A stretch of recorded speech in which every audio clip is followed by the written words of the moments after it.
पाकिस्तान को कम कीमत पर पेट्रोल और डीजल फराहम किया जाएगा, वजीर मुमलिकत मुसद्दिक मलिक। इलेक्शन कमीशन को आइन के तहत तौहीन अदालत का इख्तियार नहीं, असद उमर। और आपको मिलवाएंगे कोयटा के डॉक्टर आजम बंगलजई से, जिन्होंने जहां मजदूरी की वहीं पढ़ा भी। ये BBC उर्दू सर्विस है। आसिया अंसर से खबरें सुनिए। वजीर मुमलिकत बराए पेट्रोलियम मुसद्दिक मलिक ने दौरे रूस के हवाले से एक प्रेस कॉन्फ्रेंस में कहा है कि रूस पाकिस्तान को डीजल और पेट्रोल रियायती नर्ख पर फराहम करेगा। रूस का सरकारी वफ्द जनवरी में पाकिस्तान का दौरा भी करेगा। उनके मुताबिक मईशत बढ़ेगी तो रोजगार भी मिलेगा। डिस्काउंटेड खाम तेल, discounted petrol, discounted diesel, private sector से फौरी तौर पे गुफ्तगू शुरू LNG के लिए, और उनकी सरकारी जो LNG के नए कारखाने हैं उनके साथ अब हमारी गुफ्तगू शुरू हो गई लॉन्ग टर्म कॉन्ट्रैक्ट्स करने के लिए, जिनका जिक्र मैंने अभी आपके सामने पेश किया है। हमने उनसे बहुत सी गुफ्तगू की पाइपलाइन पे, उनका बहुत ज्यादा इंटरेस्ट था पाइपलाइंस के अंदर। कुछ हमारे पुराने मुआहदे तो उस पर भी बड़ी अच्छी पेशरफ्त हुई।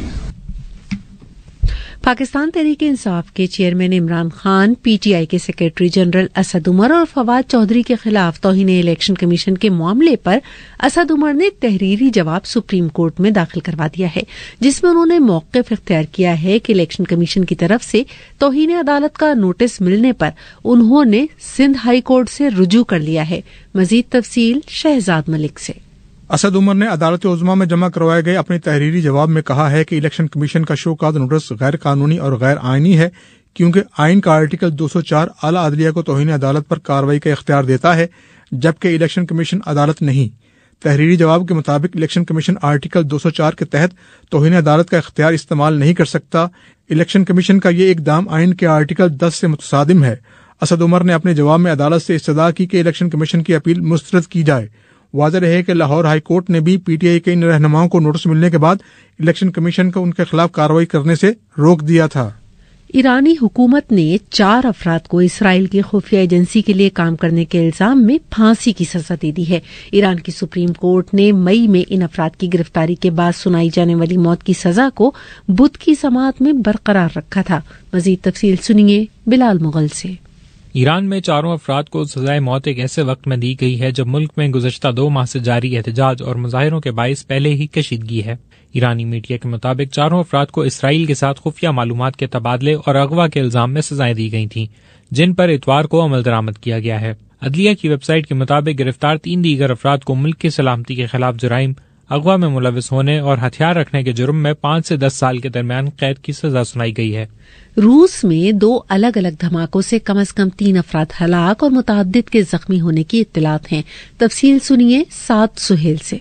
रिपोर्ट्स के मुताबिक रूस के शहर रियाजान में धमाके फ्यूल टैंकर फटने से हुए हैं, जिसमें कम 3 अफराद हलाक और 6 से जायद जख्मी होने की इत्तलात है। दूसरी जानब रूस के इलाके साराटोव के एक हवाई अड्डे पर होने वाले धमाके में मजीद 2 अफराद के जख्मी होने की इत्तला है, ताहम अभी तक वहां धमाके की वजूहात मालूम न हो सकी। वाज़ेह रहे कि ये दोनों इलाके यूक्रेन की सरहद से कई 100 किलोमीटर दूर हैं। जर्मनी में 2 बच्चियां स्कूल जाते वक्त एक शख्स की जानिब से हमला किए जाने पर शदीद जख्मी हो गई हैं। जर्मन पुलिस के मुताबिक अब तक हमले का मकसद वाज़ेह न हो सका और ये भी वाज़ेह नहीं कि आया वो शख्स उस वक्त मुसल्लह था जब उसने लड़कियों पर हमला किया। इस हमले के बाद शुबे में पुलिस ने कई लोगों को गिरफ्तार भी कर लिया है।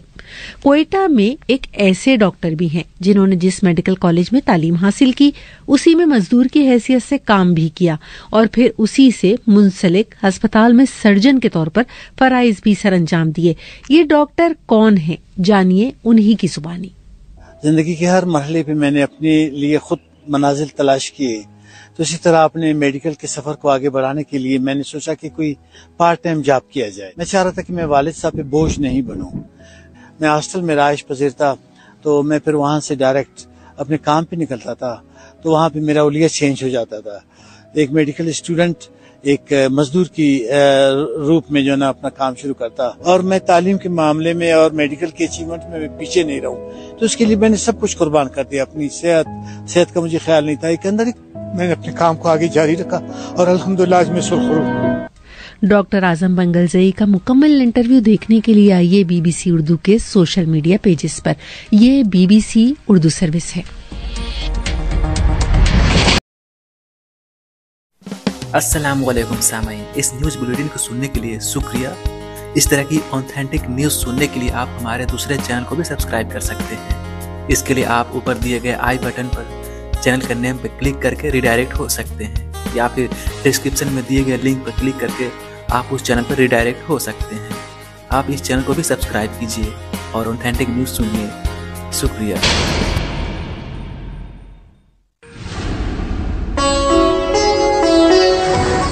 BBC گلوبل نیوز بیٹ آپ ہر شب 8 بجے سے صبح 1 بجے تک ہر گھنٹے کے بعد ہمارے پارٹنر FM ریڈیو چینلز پر سن سکتے ہیں۔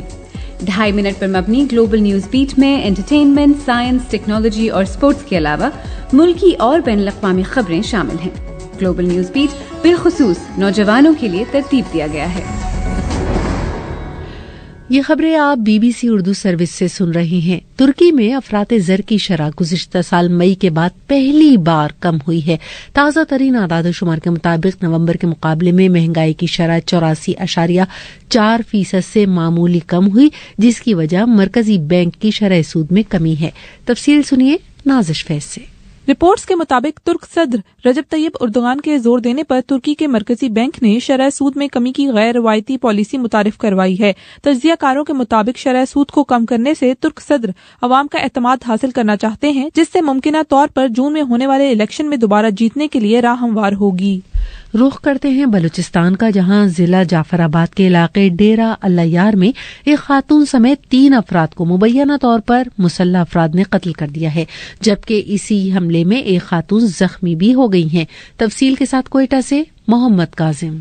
مقامی پولیس کے مطابق تینوں افراد کے قتل کا واقعہ ڈیرہ اللہ یار کے نوائی علاقے ممل میں پیش آیا۔ پولیس کا کہنا ہے کہ اس علاقے میں مسلح افراد گزشتہ شب آئے اور ایک گھر پر حملہ کیا۔ حملے میں ایک خاتون سمیت 3 افراد ہلاک ہو گئے، جبکہ ایک خاتون زخمی ہو گئی۔ زخمی خاتون کو ابتدائی طبی امداد کی فراہمی کے لیے علاج کے لیے لاڑکانہ منتقل کیا گیا۔ اس سلسلے میں جمن کوسا نامی ایک ملزم کو گرفتار کر لیا گیا ہے۔ پولیس حکام نے واقعے کا مقدمہ درج کر کے تحقیقات کا آغاز کر دیا ہے۔ ہلاک ہونے والے افراد کے لواحقین نے الزام عائد کیا ہے کہ افراد پولیس کی بروقت کارروائی نہ کرنے کی وجہ سے مارے گئے۔ وزیر منصوبہ بندی احسن اقبال کا کہنا ہے کہ سیلاب زدگان کی مدد کے لیے وفاقی اور صوبائی حکومتیں مسلسل کام کر رہی ہیں، تاہم نقصان اتنے بڑے پیمانے کا ہے کہ تمام صاحب ثروت لوگوں کو مدد کے لیے ساتھ شامل ہونا ہوگا۔ اور اب بھی میں صاحب ثروت لوگوں سے اپیل کروں گا، سردی کا موسم ہے، کسی کے اوپر آپ گرم کمبل دے سکتے ہیں، کسی کو اگر آپ چھت کھڑی کرنے میں مدد دے سکتے ہیں تو یہ آپ کا بہت بڑا ایک فرض ہے کہ جسے ہم سب کو مل کر ادا کرنا ہے۔ حکومت بھی پوری کوشش کر رہی ہے، صوبائی حکومتیں بھی کوشش کر رہی ہیں، ہم بین الاقوامی اداروں سے بھی مدد حاصل کر رہے ہیں، لیکن جیسے ہم سب جانتے ہیں کہ یہ اسکیل اتنا بڑا ہے کہ اس کو کور کرنے میں یقیناً وقت درکار ہوگا۔ وزیر اعظم شہباز شریف نے منگلا ڈیم کے یونٹ نمبر 5 اور 6 کی تجدید اور بحالی کے منصوبے کا افتتاح کرتے ہوئے کہا ہے کہ منگلا پن بجلی منصوبہ میں امریکہ نے پاکستان کو مالی تعاون فراہم کیا، جبکہ وابڈا نے 20 ارب روپے اپنے وسائل سے شامل کیے۔ وابڈا کی ایک بڑی خطیر رقم ہے، $178 ملین، تقریباً 20 ارب روپے وابڈا نے اپنے وسائل سے اس میں کنٹریبیوٹ کیا ہے، جس کے لیے وابڈا کی ٹیم اور ان کے جو چیئرمین ہیں جنرل صاحب سب لائق تحسین ہیں۔ اور جس طرح میں نے کہا، چاہے وہ ایک فوجی تھے جنرل ایوب، پھر وہ صدر بھی بنے، لیکن ان کا جو یہ کارنامہ ہے منگلا ڈیم بنانے کا، یہ تاریخ کے اوراق میں ہمیشہ زندہ رہے گا۔ انگلینڈ نے راولپنڈی ٹیسٹ میں پاکستان کو 74 رنز سے شکست دے کر سیریز میں 1-0 کی برتری حاصل کر لی ہے۔ راولپنڈی میں کھیلے گئے سیریز کے پہلے ٹیسٹ میچ کے آخری روز پاکستان نے 80 رنز 2 کھلاڑی آؤٹ سے اپنی پہلی نامکمل اننگز دوبارہ شروع کی تھی اور ٹیم نے آج کے کھیل میں 268 رنز بنائے تھے۔ ICC men's cricket world cup league 2 میں نیمیبیا اور اسکاٹ لینڈ کی ٹیموں کے درمیان میچ اس وقت جاری ہے۔ نیمیبیا میں جاری میچ میں کھیل کے آغاز پر ٹاس جیت کر پہلے فیلڈنگ کا فیصلہ کیا تھا اور اسکاٹ لینڈ کی ٹیم نے مقررہ اوورز میں 208 رنز بنائے تھے۔ اور اب سنیے موسم کا حال۔ محکمہ موسمیات کے مطابق آج کے روز ملک کے بیشتر علاقوں میں موسم سرد اور خشک رہے گا، تاہم گلگت بلتستان اور بالائی خیبر پختونخوا میں مطلع جزوی طور پر ابر آلود رہنے کی توقع ہے۔ منگل کے روز بھی ملک کے بیشتر علاقوں میں موسم کی ایسی ہی صورتحال برقرار رہے گی، تاہم پنجاب، خیبر پختونخوا اور بالائی سندھ میں رات اور صبح کے وقت دھند پڑ سکتی ہے۔ آج کم سے کم درجہ حرارت کالام، اسکردو، قلات اور زیارت میں -5 ڈگری سینٹی گریڈ ریکارڈ کیا گیا۔ یہ خبریں آپ BBC اردو سروس سے سن رہے تھے۔ مزید خبروں کے لیے وزٹ کیجیے ہماری ویب سائٹ، پتہ ہے bbcurdu.com۔